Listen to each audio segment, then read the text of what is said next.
sa mga nagbigay. Maraming salamat. Yan, ganda-ganda, diba? Ayan, may bonsai pa. It's really beautiful bonsai. Tsaka yan. Salamat mga sis. Salamat mga kapatid. Sa mga binigay ninyo sa akin, sa mga bumisita sa akin, sa mga nagbigay ng pagkain. Maraming salamat. So, ayan, ifo-focus ko na lang yung camera dito mamaya habang ako'y nakikinig ng preaching. Ayan, sa labas, sa backyard namin. Ang ganda-ganda talaga ng ng weather. Ayan. Ang backyard namin. Spring na talaga. Kikita mo na yung mga dahon-dahon na Ayan, pakalbo pa yun, no? Kalbo pa yan. But very soon, lalabas na yung mga dahon-dahon ng mga yan. Rinedy ko na po yung computer. So, dito tayo makikinig. Tsaka i-focus ko na lang dun yung aking camera. Here we go, guys. I just hope that you will be blessed with the message of Pastor Ed Lapis sa kanyang preaching. 5.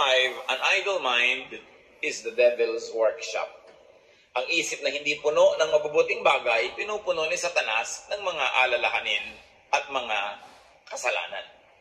So, ang dapat gawin kung sobrang maraming panahon para dyan, get busy or get busier.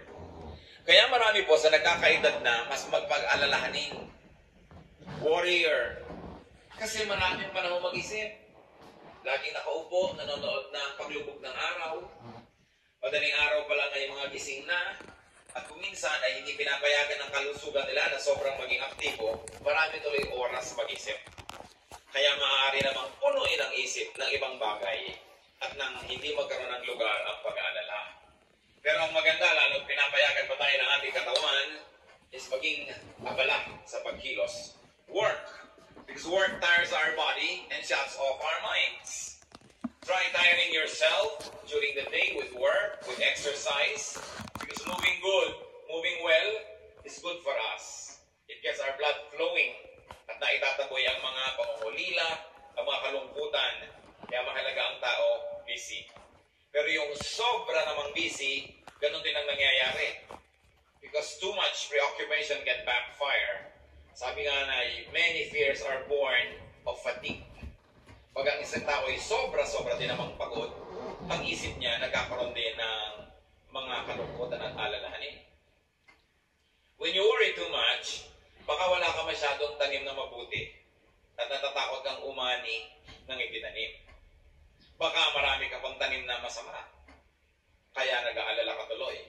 Kasi kung marami ka itinanim na mabuti, nananabi ka sa pagdating ng bukas dahil baka mamunga na ang mga itinanim mo.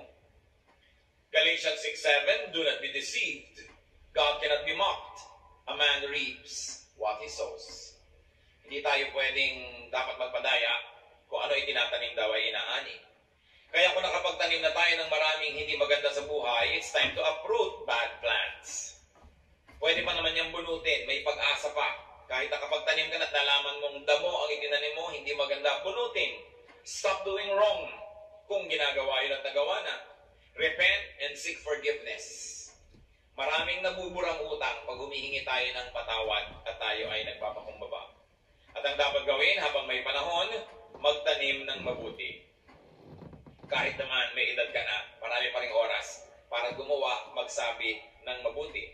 Ang old age nga, ang pinakamagandang panahon para ituwid ang mga liko.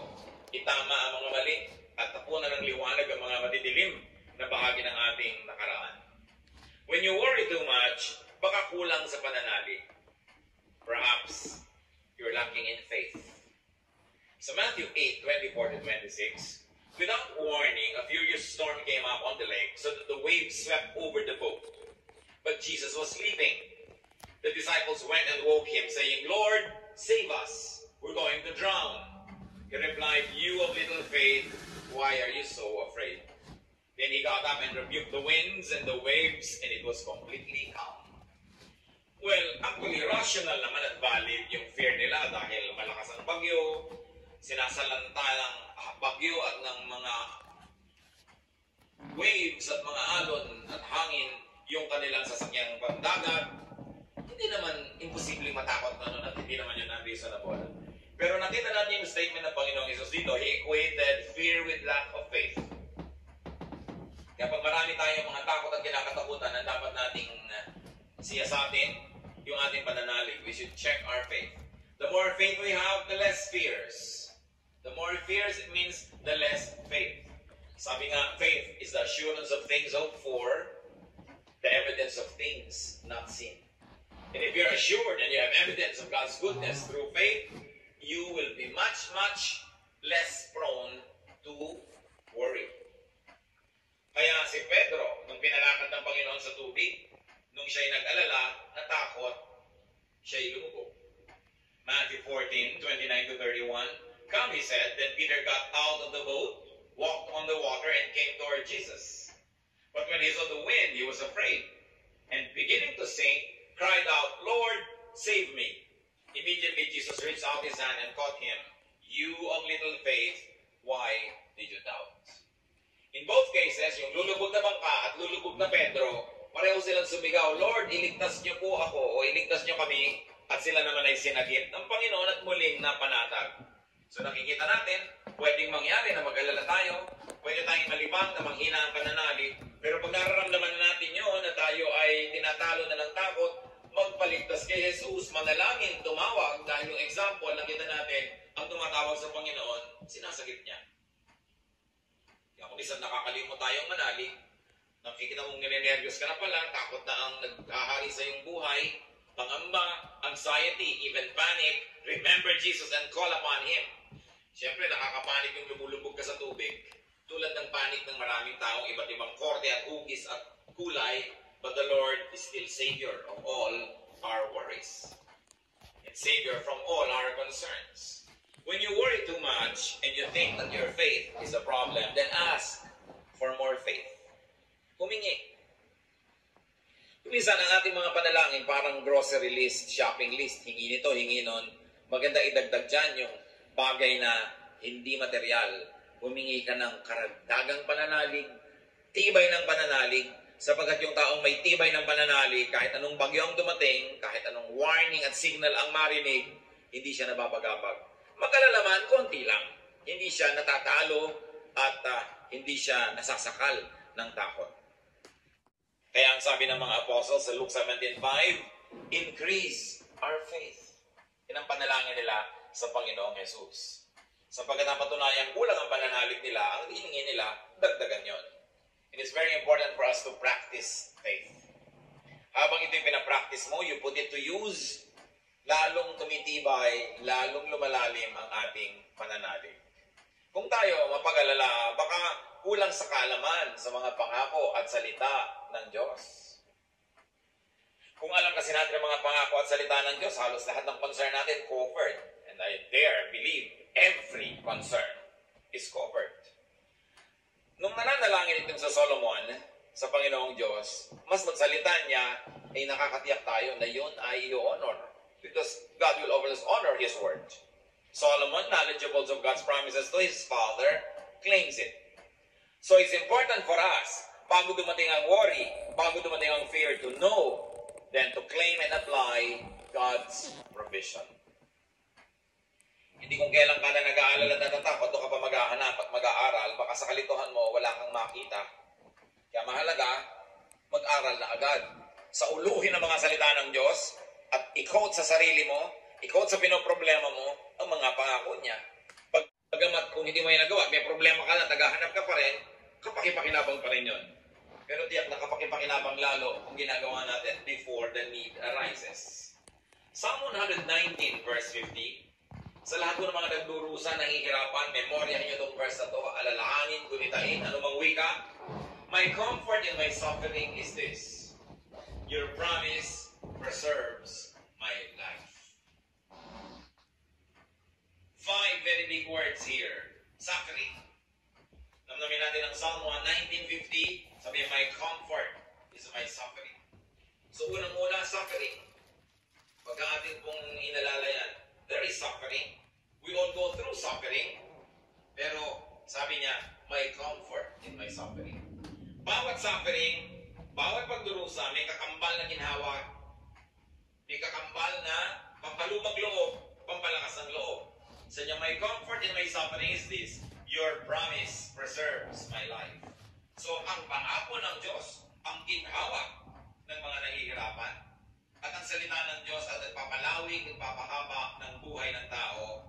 Kaya napakahalaga na alam niya ang mga pangako ng Diyos.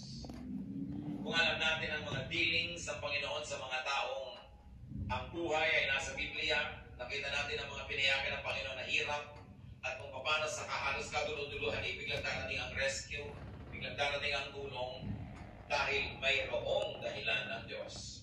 At ngayon, hindi lang nailigtas yung mga tao na yon, nagiging buwaran pa natin na maging tularan natin sila, ang kanilang pananalig at ang kanilang pagkapit sa Diyos, lalo't-lalo may mababigat na mga suliranin. Psalm 119, 116, sustain me according to your promise, and I will live. Do not let my hopes be dashed. So, sabi ka nun, hawakan mo ako, akayin mo ako, patuloy mo akong buhayin ayon sa iyong pangako. At siguradong ako'y patuloy na mabubuhay. Huwag mo kong hayaang mawalan ng pag-asa.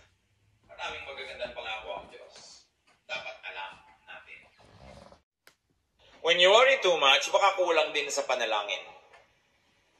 James 5:13, is any one of you in trouble? He should pray. Nakita nyo yung simple, mabisa, makapangyarihang solusyon pag ang tao may trouble? He should pray. Unang-una, prayer can change the situation. And even if prayer doesn't change the situation, praying will change your heart. Kaya hindi pwedeng yung prayer walang pakinabang.